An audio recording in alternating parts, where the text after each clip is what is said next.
sokuungana kwataita kuti tiperekedze weaenigna tinozvipira panguva ino ndipo Mwari atitungamirire. Ngatiitirewo tsitsi ndokutiregererawo matadzo edu panguva yatadai kupinda navo nokuisa mucherechedzo iyi. Tapidza matadzo edu nokudaro tinokumbira kuti ivo Mwari varambe vachitiregerera matadzo edu ose. Mwari Wamasimba Ose tiregererewo matadzo mugozotiitsawo upenyu husingaperi. Amen. Tinzwirewo tsitsi. Kristo tinzwirewo tsitsi. Mambo tinzwirewo tsitsi. Tinorumbidza ivo Mwari kuonesa Mwari muusiku wedu, tinovarumbidza nokupenyu umwana wavo mueni wavakadaidza. Tinorumbidze we glorify. Ngarumbidze kudai.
Be to God.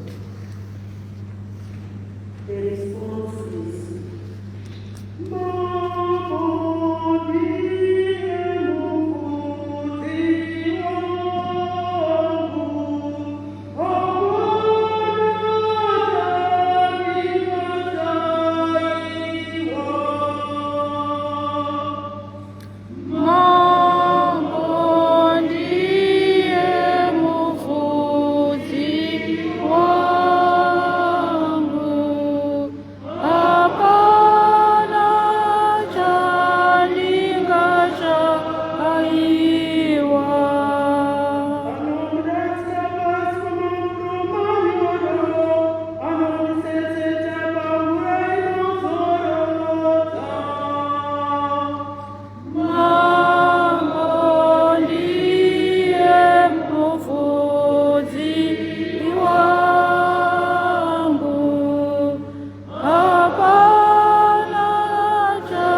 The Lord be with you. and with your spirit. A reading from the Holy Gospel according to John.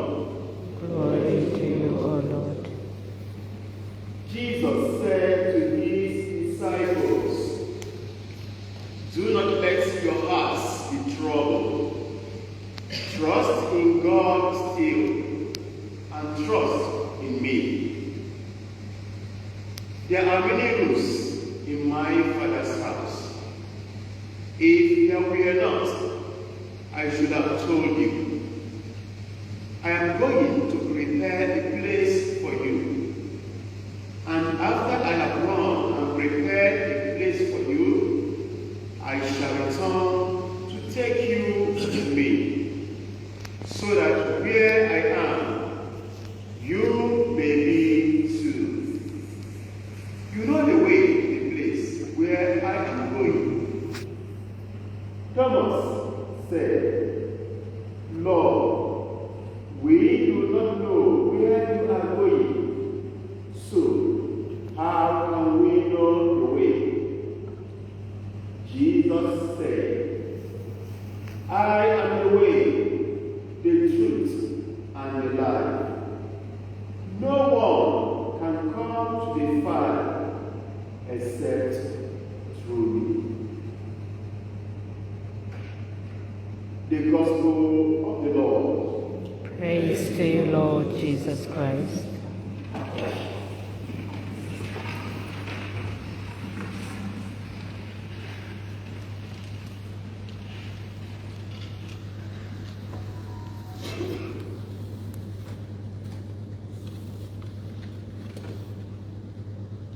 The remedy for every troubled heart is the cross, not just the cross itself, but it is the Lord himself. The remedy for every troubled heart, says Christ, is belief in him. Kushoka wanakosa ndiye Kristo pachake. Asipate Kristo chete pasina kutendera kwaari. Kutendera kwaari ndicho chinhu chikuru. Kutendera kwaari ndiko kusakanidzana naye. Kutendera kwaari ndiko kuona Baba, ndokureva kwaakaita kwatiri tose. We are gathered this morning to accompany the family of Muyane, in giving respect and also in bidding farewell to what our remains here in England as she prepares to be repatriated to Zimbabwe. This is a present from the Lord that we are able to celebrate the mystery of life, the joy of life with one who has been taken away from us. Tikati tikupemberera hazvinyatso kuitira zvakanaka, asi tikataura zvinotiro tinoona sokuti zvose zvinezvekuda nzvimbo yake, asi tinoda kuti tizvijaire kuti tikupemberera upenyu hwakapiwa naMwari kwatiri tose, asi tikusa upenyu hwakapiwa mwana waMwari Muyane akatipera. Mhuri yavo inovarakarira, mhuri yavo inovaudza nokuvaremekedza nokuvapa ruonekano rwakadai.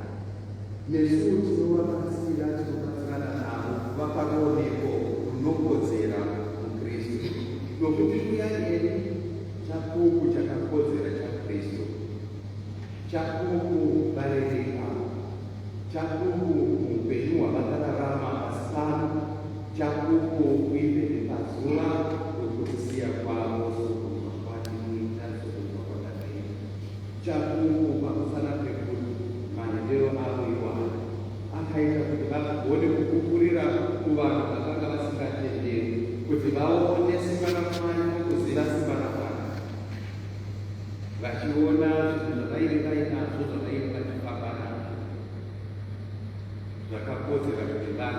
chapupu chakakodzera.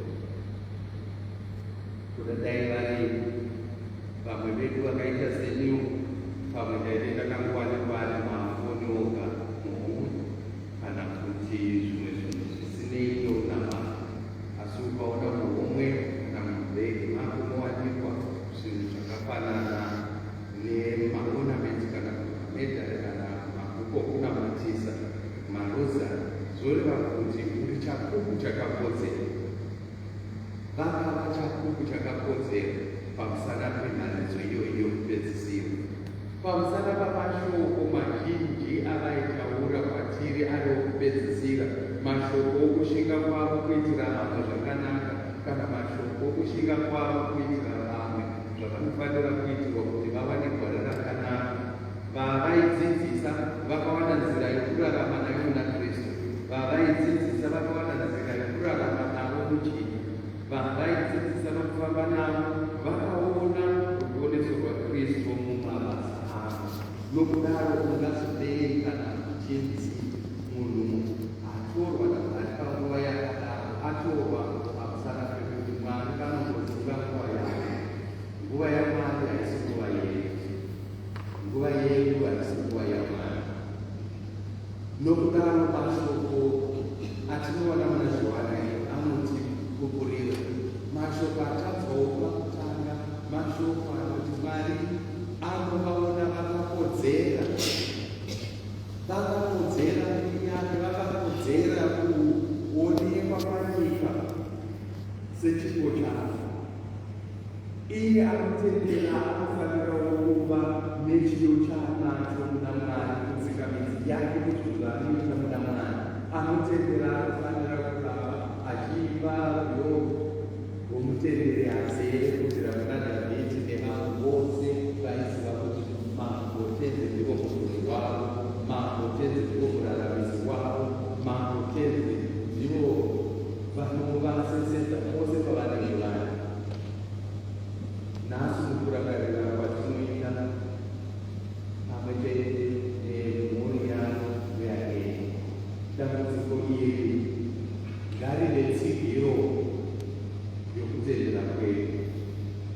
Kutendera kwedu kwakaonekwa kukurira kwachaita nguva yose takamirira zuva ranhasi, uyewo kutendera kwedu kunoonekwa mumashoko, kuchienderana namashoko ataverenga mushoko rakanaka okuti chokutanga musati manyanya kunetseka, tenderai kuna Mwari uye mutenderewo mandiri.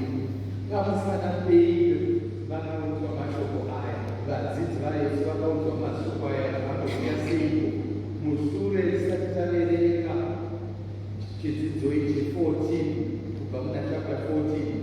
Chapter 13 izere nematambudziko avadzidzi pamusana pekuti Jesu akanga ataura nezvekuvasiya kwake nezvekuenda kwake, akanga avataura navo nezvekukosha kwoupenyu hwamangwana.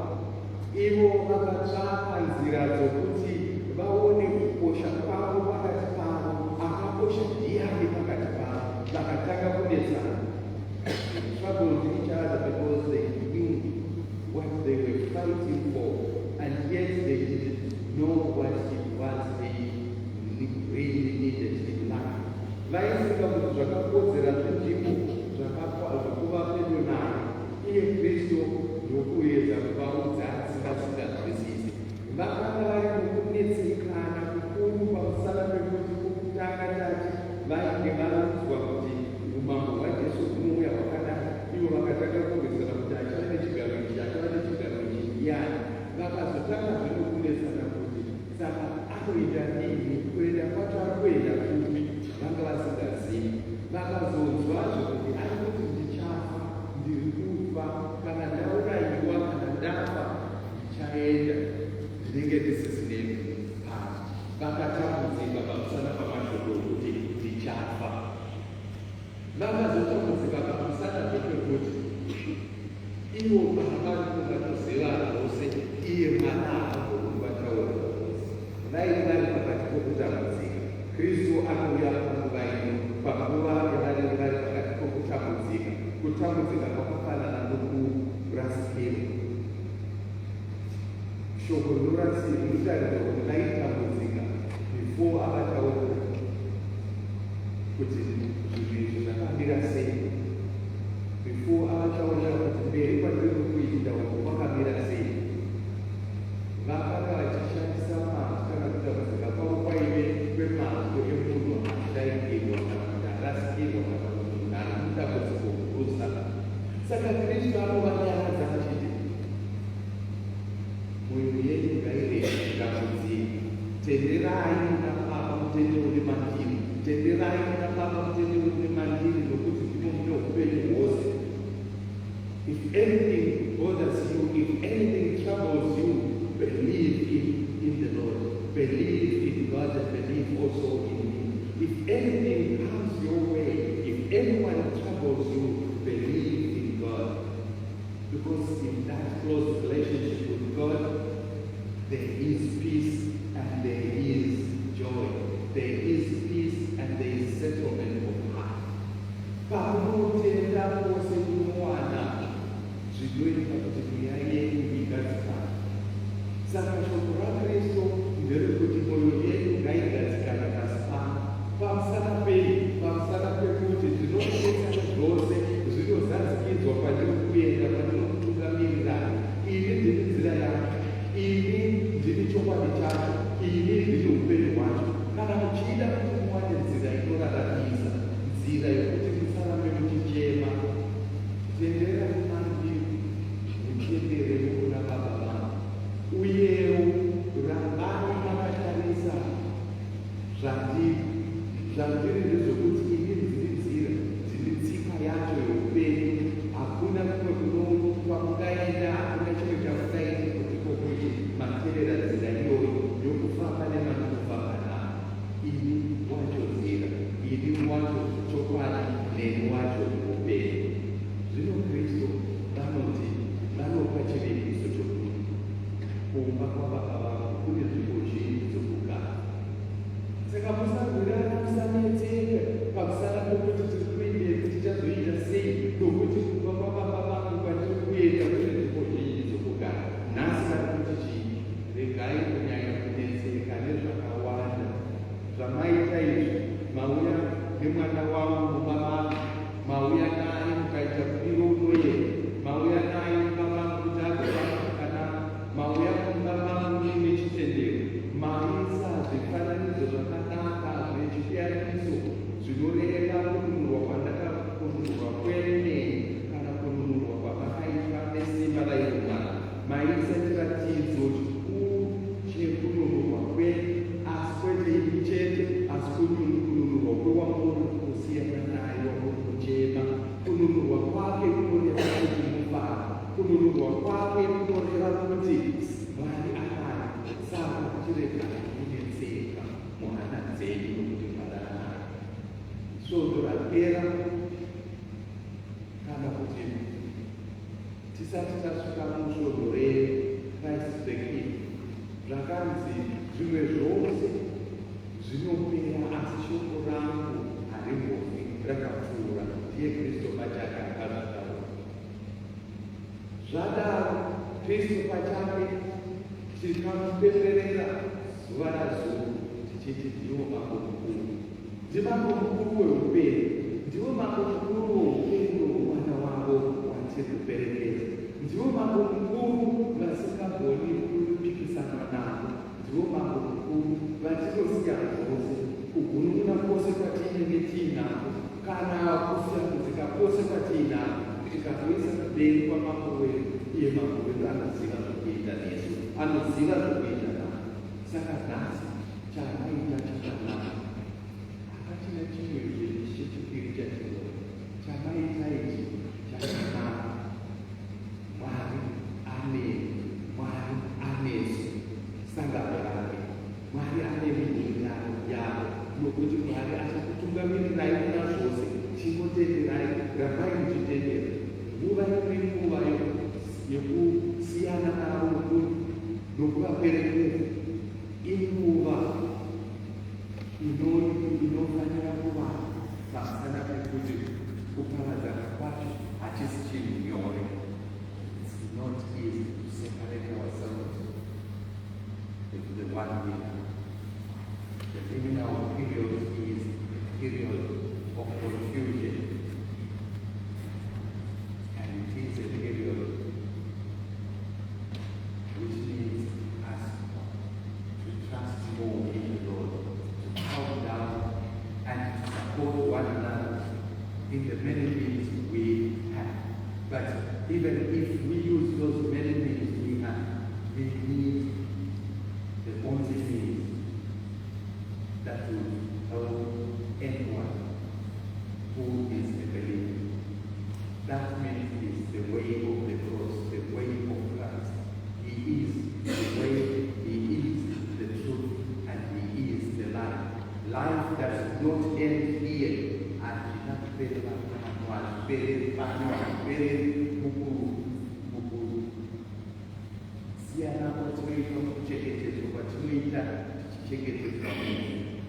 kuchengetedzwa kwenzika yatinofanira kuchengetedzwa nayo, kuchengetedzwa kweruremekedzo rwatinavo kumiviri yedu, asi ruremekedzo rukuru rwuri pamweya yedu iyo yakati Mwari ngairarame nesimba rake.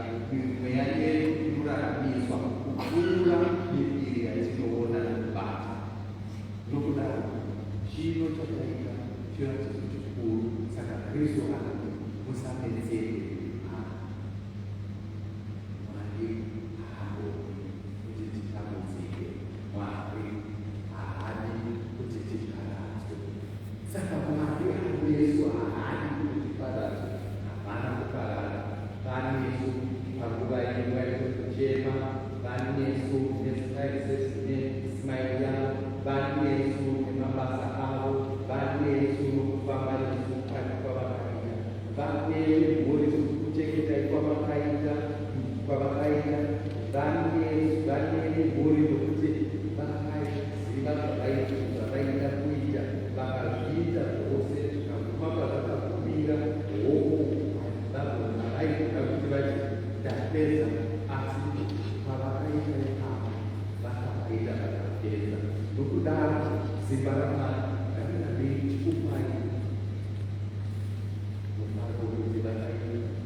vapiwa mazano, vapiwa kuchengetedzwa, vapiwa kukura kwakanaka, vapiwa rudo ruzere, vapiwa utariro yakanaka. Saka tinotenda Mwari tichitoti Mwari vatirubidza pamusana perudo rwavo. Rudo rwavo ngarukudzwe pamusana pemwana wavo. Isu tovanogona titaure mumazvi kuti ndezvipi zvakanaka kana kuti ndezvipi zvakaipa, asi tinogona chete kutaura zvakanaka zvavanoita. Tinozvitenda pavo, tinozvitenda nekuti uruzvi ndizvo zvatava kuita. Saka pano ngatichikumbirai Mwari atungamirire kunyanya upenyu husingaperi nokuvapa zvoro husingaperi.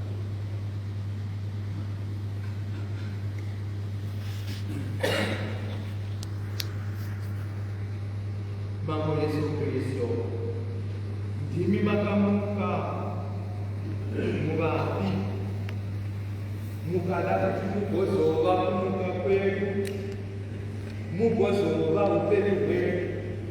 Tarisaiwo mwana wenyu akatisiya, mumugamuchire norufaro kuti azogara navamwe vake navasandi vose muumambo hwenyu. Tinzweiwo Mambo. Tinokumbira kuti mutinzwe.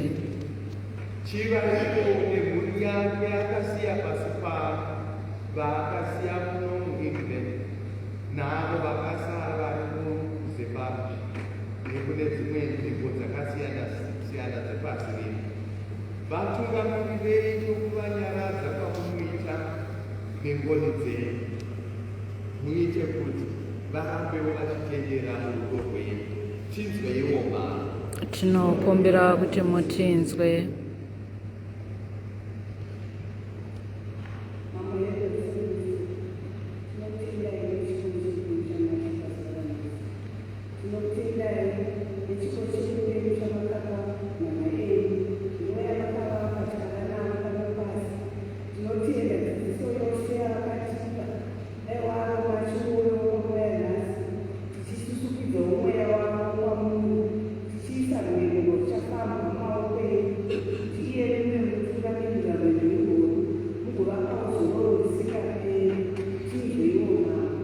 Tinokumbira kuti mutinzwe.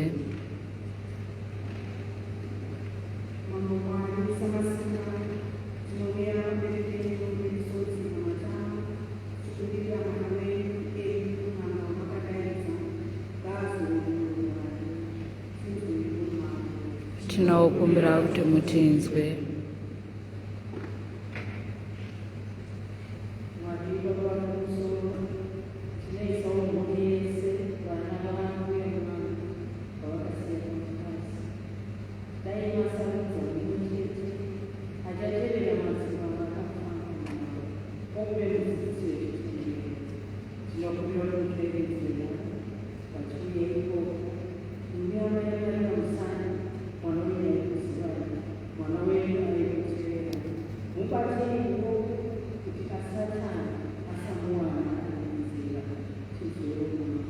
Tinokumbira kuti mutinzwe.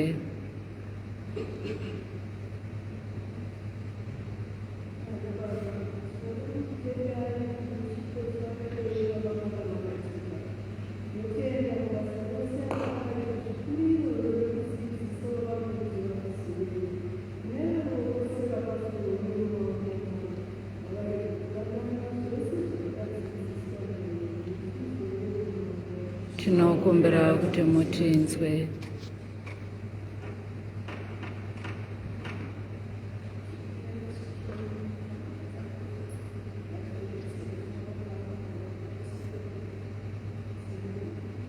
Tinokumbira kuti mutinzwe.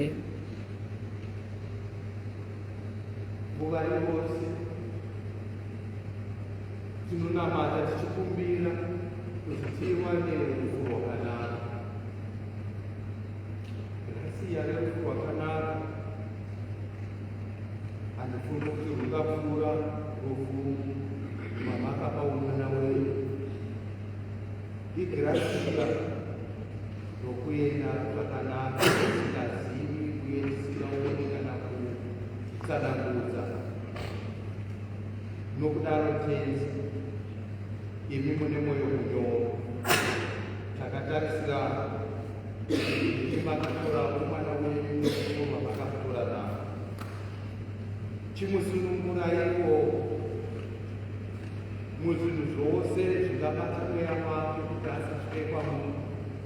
Zvikuru zvinhu izvo zvinova zvinongakonzerwa nesu kufunga kwedu kuita kwedu.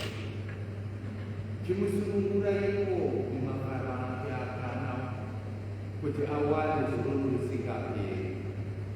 Nokudaro tenzi tinokumbira nokuna amai Mariya vavaigari varikumbira muna dzose nokuramata nekwavari kuti varambe vachimususukidza nokususawo mhete yenyu. Nokudaro tinouyaze pamuri tichichema nekwavari tichiti kozoi Mariya muzere grasi mavani akakomborerwa mwana wavakadzi akakomborerwa mwana wemubereki Yesu. Maria musanda amai vaMwari, mutireverere isu vatadzi, zvino napanguva yekufa kwedu. Amen. Tenzi Mwari chichengetai nokugara nomweya wenyu, muvewo naye munguva dzose, chimupaiwo zororo risingaperi. Ndiye mwana wenyu watinoisa mumaoko edu kuitira kuti achichengetwa nemi chirwaiwo zvitemo zvedu izvi nokutirerera ana Mwari Baba. Amen.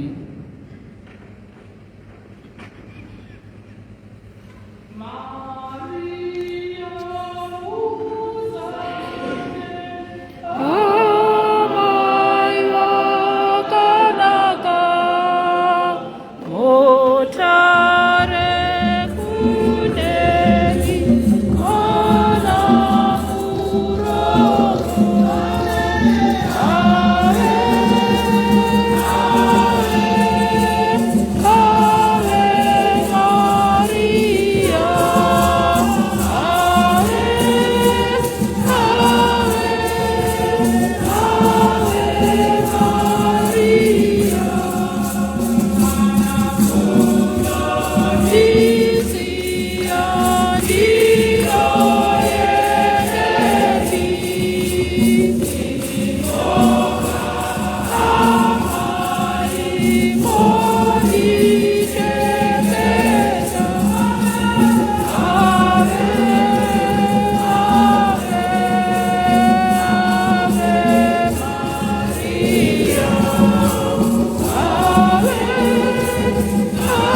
Aitenzi mambo gamuchira mupira watiri kupira kuti zita rake rikudzwe rirumbidzwe ugobatsira isu naumwe wese wekereke rake Sande. Mwari baba vedu gamuchirayo zvatinopira kune izvi tichinamatira mwana akatisiya tinokukumbirai kuti mumunzwirewo tsitsi nokuti akagara achivimba naKristu mambo wedu nomuponesi wedu anogara achitonga nemi kwemisi isingaperi. Amen. Mambo ngave nemi, Ngave nemweya wenyu, ngaive wenyu kuna mambo. tatoipa kwaari, Ngatitendei Mwari. ngatimutendei. Zvechokwadi ngatimutendei nokuti ndizvo zvinofanira kuitwa, ndizvo zvinotisvitsawo kuupenyu. Mwari vadai kuna masimba ose nakugara narini tinokutendai misi yose tichirevererwa naKristu muromo wedu. Akabvuma kufa kuti anunure vanhu vose kurufu, uyezve kuti tive vanhu venyu narini. Naizvozvo imi Mwari muna masimba ose Mwari Baba, tinokuimbirai misi yose paPringirosi navasande vose tichiti Amen.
kuti zvive muviri neropa raJesu Kristu mambo wedu. Musi waakazvipira kurufu, akabata chingwa, akakutendai, ndokutumedura, akatipa vadzidzi vake achiti, gamuchirai mose muti, uyu muviri wangu unopererweni.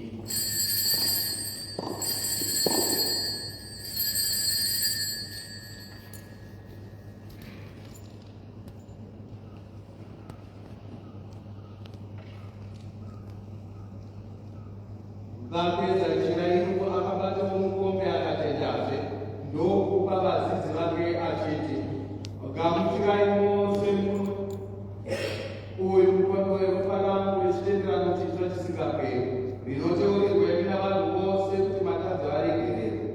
Garai muchiita izvi kuti mundiyeuke nazvo.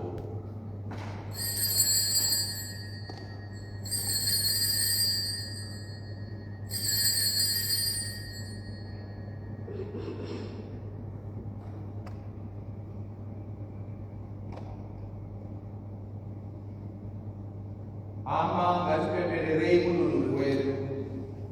Nokurumbidzai mambo, imi makatifira, imi makamuka, muchazouyazve.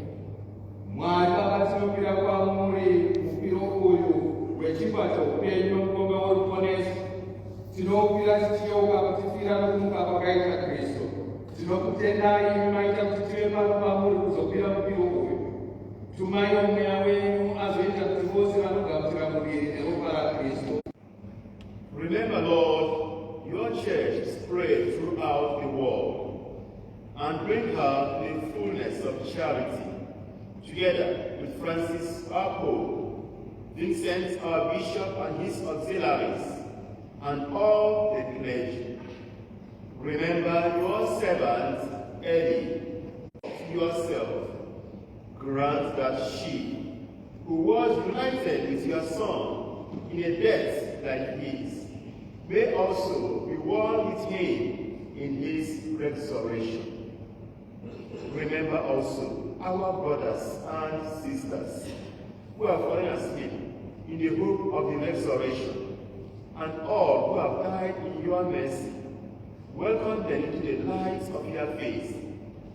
Have mercy on us all, we pray, that with the Blessed Virgin Mary, Mother of God, and with blessed Joseph, her spouse, with the blessed apostles, and with all your saints who have pleased you throughout the ages, we may merit your Son, Jesus Christ. Tinokumbidza Mwari Baba nomuromo waKristu.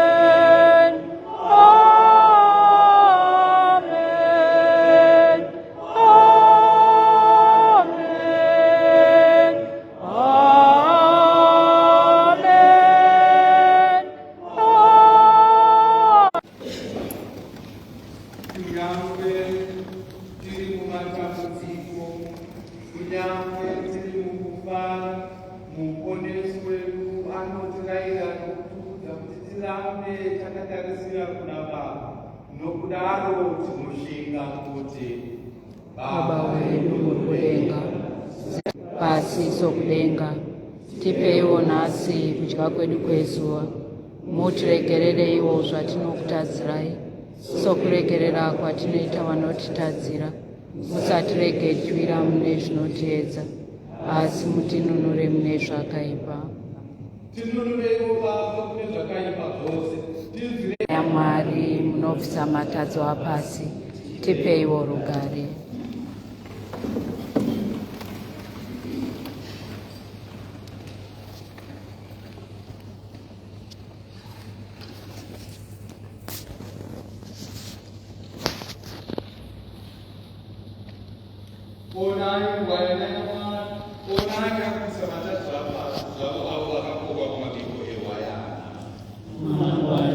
seri kuti mupinde muneni, mungotaura inzwi chete, mweya wangu unoponeswa.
How great thou art, and sing for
tinamate.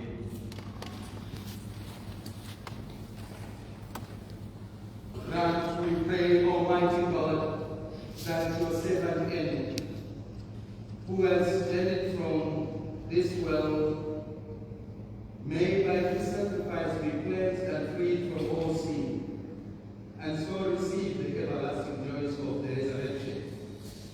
May he also have a safe journey to the place, to a place of rest.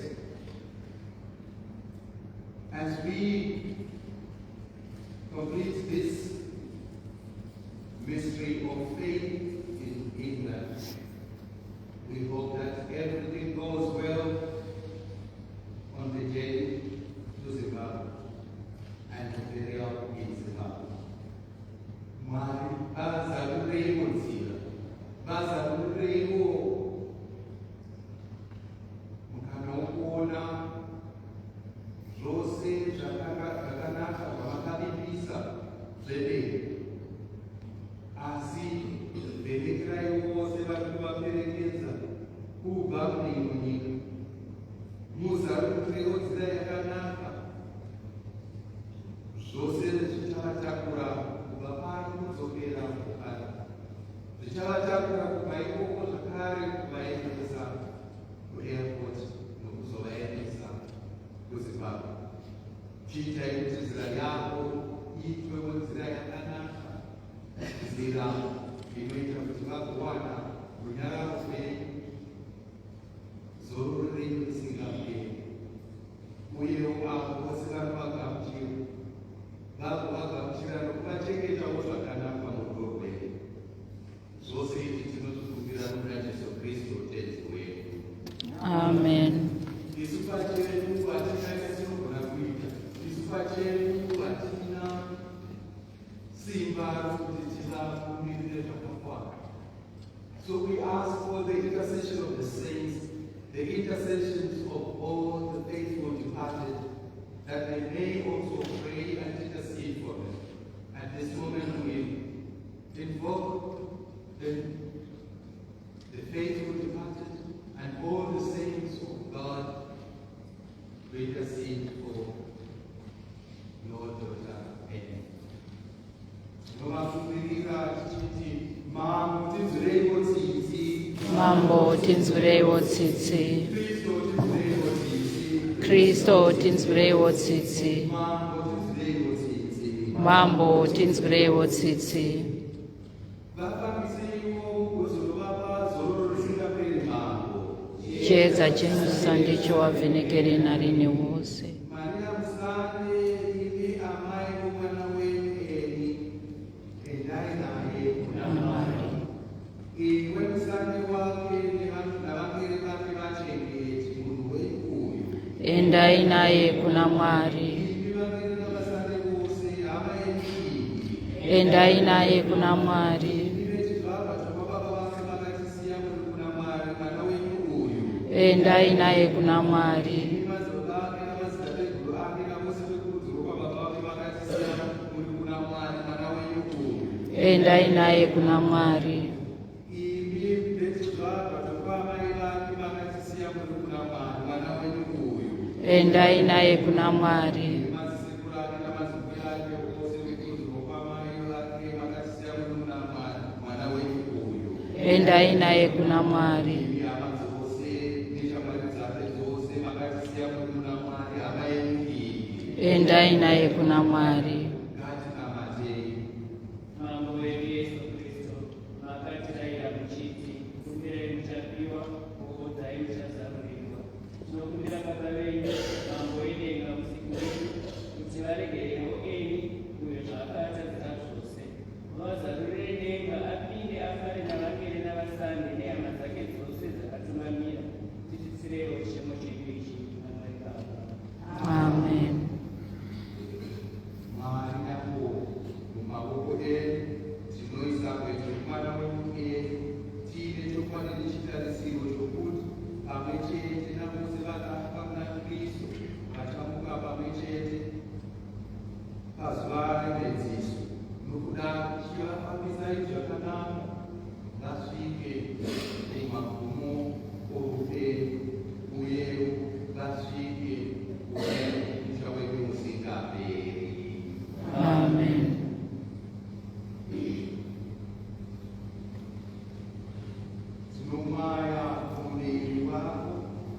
braikwera kufambiswa zvakanaka muna Kristu.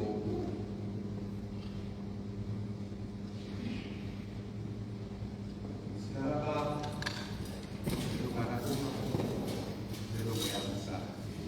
Amen.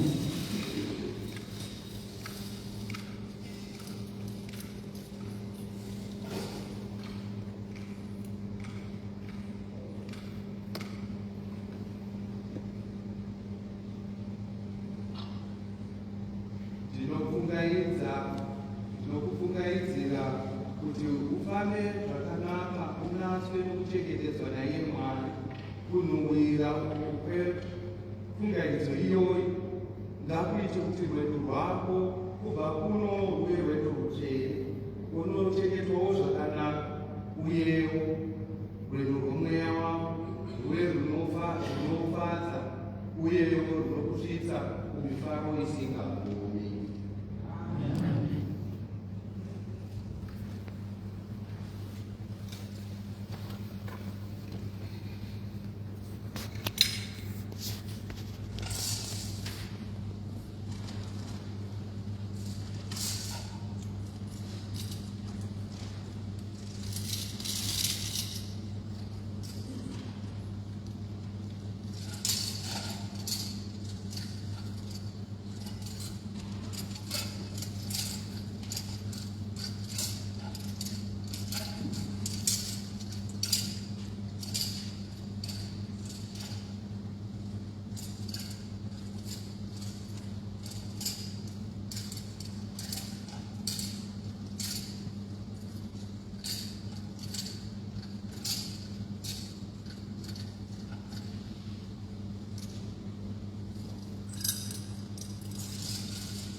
Let us begin by thanking Father Mary and Father Innocent for leading us in this celebration of Mass. Let us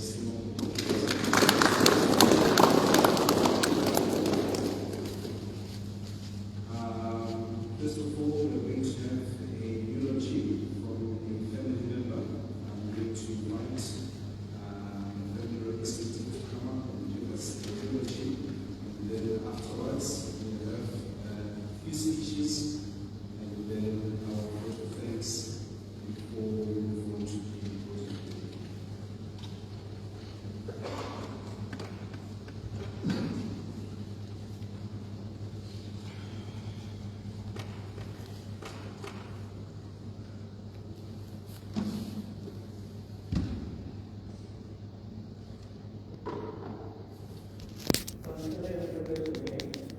I'm sorry, son and Jenina, the substance of man. In including now America, the Rikuenga eulogy, Yakanya Seku, a Azandia Mai, Avanapan Sokevenis, Takachavega, so I can be that today. Santa America, Yodamuta or Abadi, Uti, Nas, 25 November, CCNE would have spent 70 years. So it's actually a birthday today. CCNE Mangavari Kunu, Akaka Babatiswa, Akasimiswa, and she was practicing, not practicing. The Aquarian as Ichia Seku, towering light of faith and love. If I were to pick an image that would best summarize the entire life of Eni Runganga, it would certainly be that of a towering light of faith and love. Anyone that had the opportunity of interaction with Eni would have noticed a genuine, firm belief in Jesus Christ and a total devotion to the blessed name, which are pray for us sinners, now and at the hour of our death. I remember her telling me that she prays the prayer invoking the Blessed Lady to pray for her every day, and on starting on a journey, she used to, you simply had to interact with Annie to appreciate that you were in the presence of something special and reassuring. It was rare to see or hear Annie angry, but that does not say that she never got angry. Even in anger or when feeling low, she would let her faith prevail by inviting the Lord Jesus to intervene in the situation, and her smile told it all. Her love was unmistakable. She often went out of her way to help other people, either by offering what she had or referring to someone else that she thought would help. Even if that help or referral would not resolve the problem, still the purity of her intentions and wishes were not lost and were a comfort, and they were reassuring. Annie believed that whatever she had, it was given her by the Lord, for the benefit of other people as well. I'm sure that everyone who interacted with Annie felt that they were the best to her, either as a friend or relative. Yes, that was Annie for you. Everyone was best to her.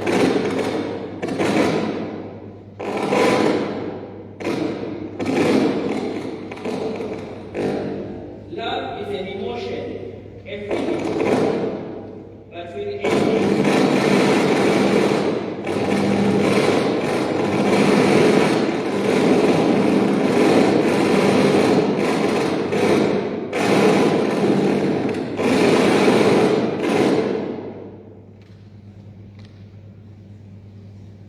love is an emotion, a feeling, but with Annie, one felt the love as if it were somehow tangible. Her love was not superficial, but really genuine. It was unmistakable. Today, as we gather to pray for Annie, that as she has reached the end of her journey on this earth, she may take her rightful seat in the kingdom. We also ask her to pray and intercede for us, because we know she has taken that seat and continues their love for us. She gave us an example of faith and love, and we thank her. We celebrate her life, as in this send-off we say, Annie Rumanga, rest in the presence of the Lord and support us now that we are in the presence of power and with the Queen of Heaven. By Sekuru Nicholas Mulamuli Debele, Ajita.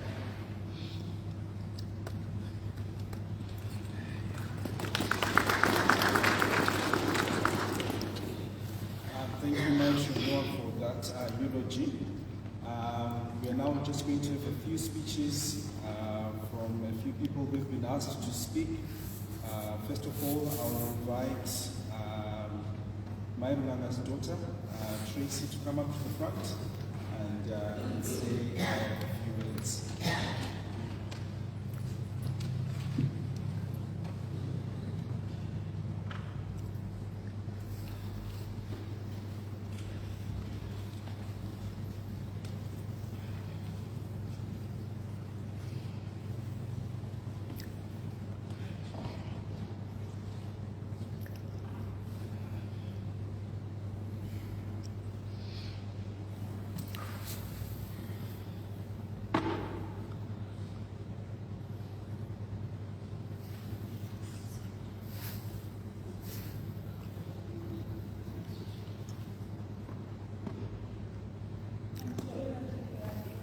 I'm sorry.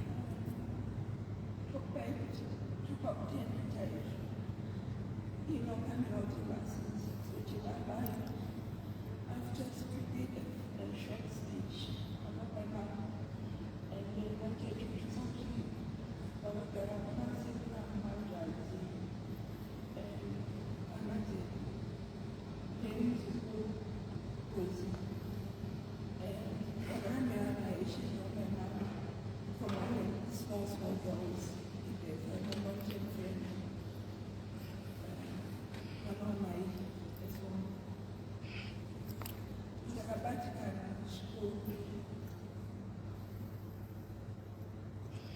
ndakaita mubvunzo kulana nezvakaitwa kuna mai vavo. Why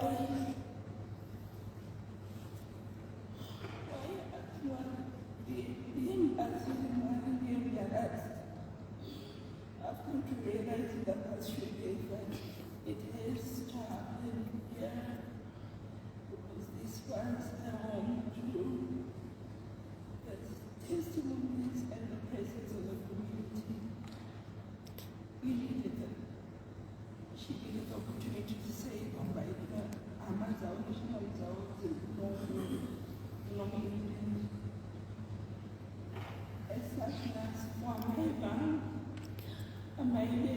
I'm not the only one. I'm in pain, but today I'd like to hear a song with you and celebrate her life. The best words to describe her is a mother, heartbreaker, a devout Christian. Mama was from a family of 9 siblings. Partner, my Stephen, my Victor, who was still with us, Benjamin, Mama, my Tana, my their identical twins, Second Petrus, Blessed Simon, twins, my fraternal twins, Mama, my father, Mama Shalosa, Mama, my father. Grew up on their farm and had a lot of family around her. She also shared lots of own memories growing up.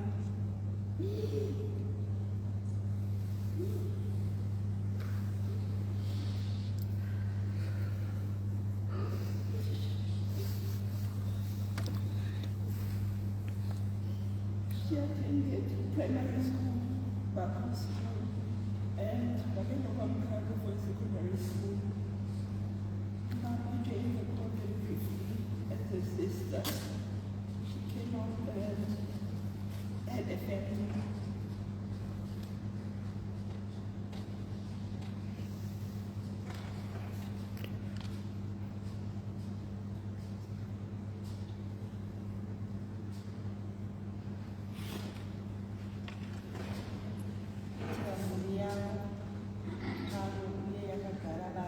I'll narrate a story from 23 years ago when she arrived to the UK.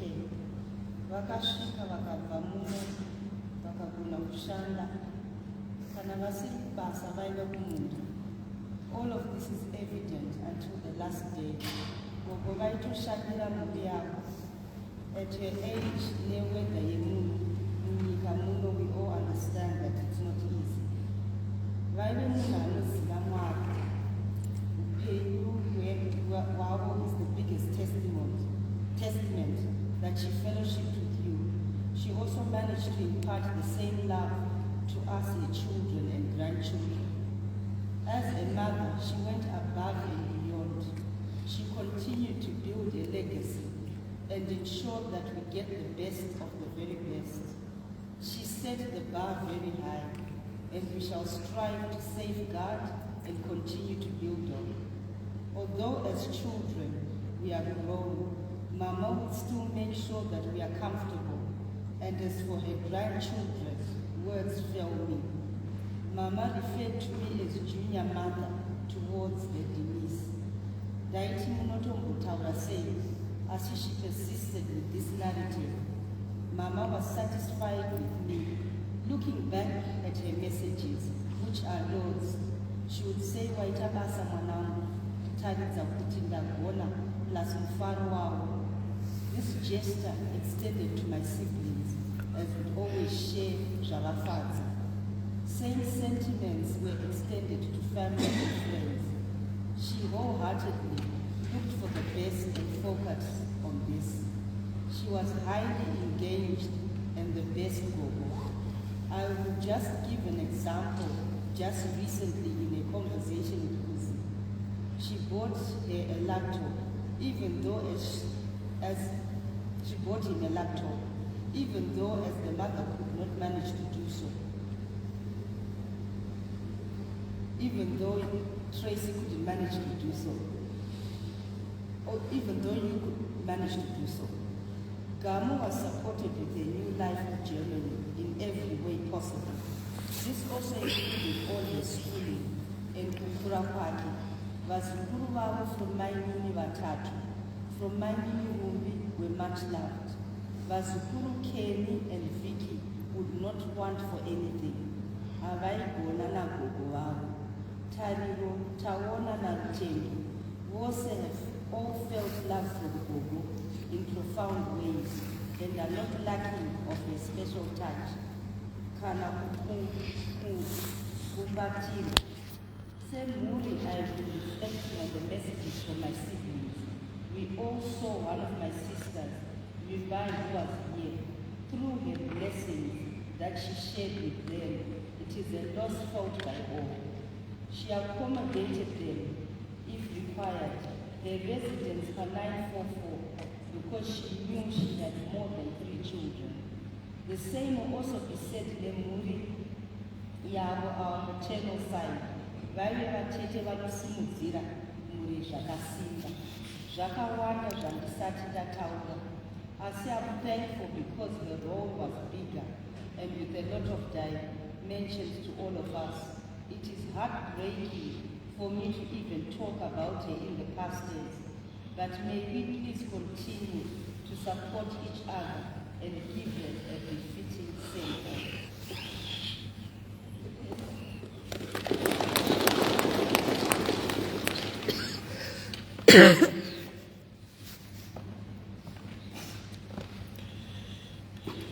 Thank you to Tracy for finding the strength to come up and say those words to us this afternoon. Be reassured, family, that Bonanga wasn't just family to you, she was also family to a wide church circle, not least guild members whom she prayed with, whom she worshiped with. I will ask a representative from a guild who are out here today in numbers. So thank you for coming to bid farewell to all of yours. I'll ask a representative from OSI to come up and say a few words as well.